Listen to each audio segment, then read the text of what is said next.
My name is Keith Heaton. I'm the director of the 7-County Infrastructure Coalition. I'm glad you have something to occupy yourself with while I do this presentation. I'm sure you will be too. But I will be brief. You may have heard me say this before, if you can't be brilliant, be brief. So I try and go for brief. Thank you, Travis Campbell. You do an amazing job on putting together this conference and giving us an opportunity to come together and improve our community. And it's a great conference, great people, really appreciate it. I want you all to know that the 7-County Infrastructure Coalition is more than just the railroad. We heard yesterday morning there was some talk about the Jensen Water Project. That's a project we're heavily involved in. We're working on trying to get a resort built up at Greendale Junction in Daggett County. We do a lot of planning projects, and we've helped a number of businesses here in the room with their government relations and trying to get things off the ground. That's really what we do, is we focus on the planning, the permitting, the early work of a project, and then our objective is to turn that over to the private sector, people like you who know how to make money, and so we find that works really well. So we're doing a lot of things, but the thing that most people are interested in are the railroad. So just real quickly, I wanted to express my appreciation to DHIP.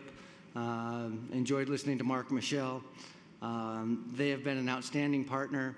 Mark is kind of a humble guy, so he doesn't talk about being a Navy SEAL.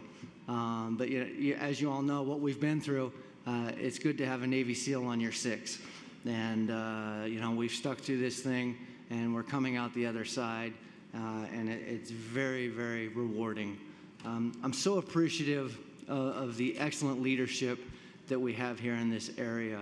Many of you may not know the sacrifices that the county commissioners make, your local elected officials, mayors, council people. They've stuck by us through all of this, thick and thin. Our board of directors, as you can see on the map, is the county commissioners from those 7 counties in yellow. These are individuals with tremendous vision and tremendous fortitude, and they honestly have your best interest at heart. And I certainly wouldn't be here without them. This conference wouldn't exist without them. So thank you for electing good people. They do represent you well, and I appreciate them. I want to thank many of you, if not individually, for the organizations that you represent or that you work for. To even get to the Supreme Court is a 1 in a million. And we got there because we had over 24 amicus briefs petitioning the Supreme Court and indicating how important it was for them to hear this case and to address these NEPA issues so that projects like the railway that we're trying to build have a fighting chance. And without your support and the support of your organizations, we would have never even got to the court. And once we got to the court, again, we had dozens of support letters that came in about how important it is to allow groups like ours to build. Let's build America. That message wouldn't have been successful without you. So this community is because of the work you and your organizations are doing, and I'm so appreciative of it. I'm appreciative of our national delegation. We've heard from them a little bit over the last 2 days. 100% supportive of all of the work that we're doing at the 7-County Infrastructure Coalition. And again, things don't happen without them. DHIP, Mark Michelle mentioned, has just been amazing in Washington, D.C. The lobbying that they have done, the connections that they have.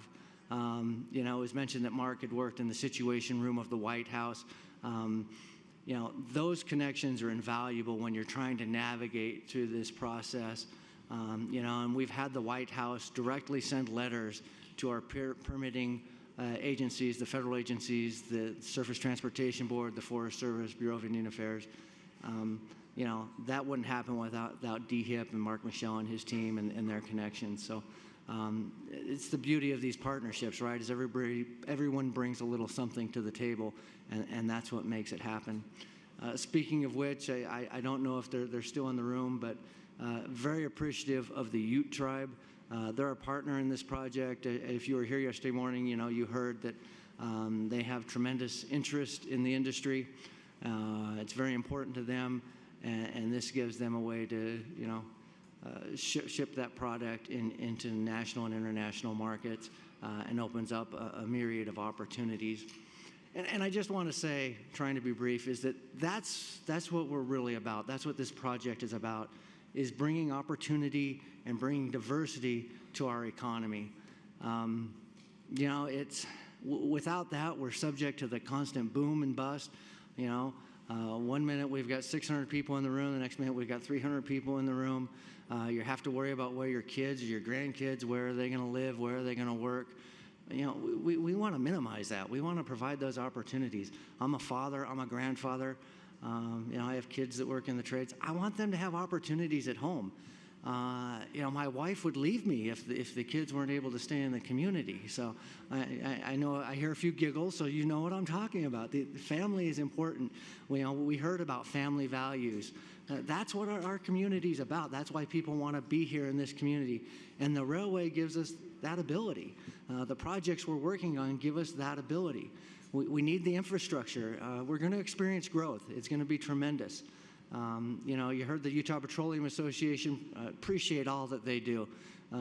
Amazing people doing great work. We've seen production double in the last 3 or 4 years.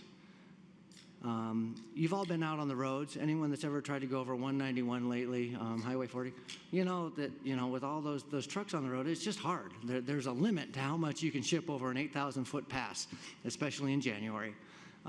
With the railroad, we expect to double capacity in the next 5 years again. I mean, think about that. That's insane. But that's what that allows us. And it's not just about waxy crude. It's about bringing things in so that we can have manufacturing. Mark talked about it. I won't belabor the point. I just want to kind of share an experience I had last week. My wife, when she works out, she likes to watch old Westerns. Kind of weird. I don't know how those motivate you to, get pumped up, but that's what she does. And so I walked in the other day, and she was working out, and she had the TV on, and she was watching the old TV Western Rawhide. Now, I don't know anybody in this room is old enough to remember Rawhide, but it starred Clint Eastwood, his first roles. And Clint Eastwood, I think, is 94 or something like that. So my wife says to me, hey, you got to watch this. I think this has that gal that was on that show, I Dream of Jeannie. And again, it's 10 years later, but some of you may remember I Dream of Jeannie with Barbara Eden.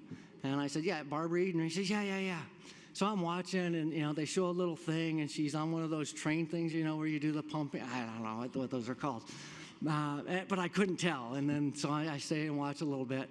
And there's some fight going on between the cattlemen, which I think is what Clint Eastwood was doing. And then there was a railroad guy, and they were fisticuffs, and wrestling. And the railroad guy says, a railroad doesn't get built without a lot of blood, sweat, and tears, and human lives. This is 1950s, right? Western, it's pretty campy. But it made me think, a railroad doesn't get built without a lot of blood, sweat, and tears. We're not going to sacrifice any lives on this one, but that's the way they did it 150 years ago. But it's so true. And I just want to thank each of you for the blood, sweat, and tears. We're close. Next year, we're planning on starting construction. Give us 3 or 4 years, get this thing construction, and we're going to change the economy here for the better and provide those opportunities for you and your families and this community. Thank you so much for your support. I'm really excited to hear our next speaker is Mr. Jay Johnson, who has represented us in Washington, D.C. with the Supreme Court, been through us through this whole process. We could not ask for a better advocate than him. We couldn't ask for better support than what we get from you. So thank you for your time. Thank you for supporting the conference and our community, and God bless each and every one of you.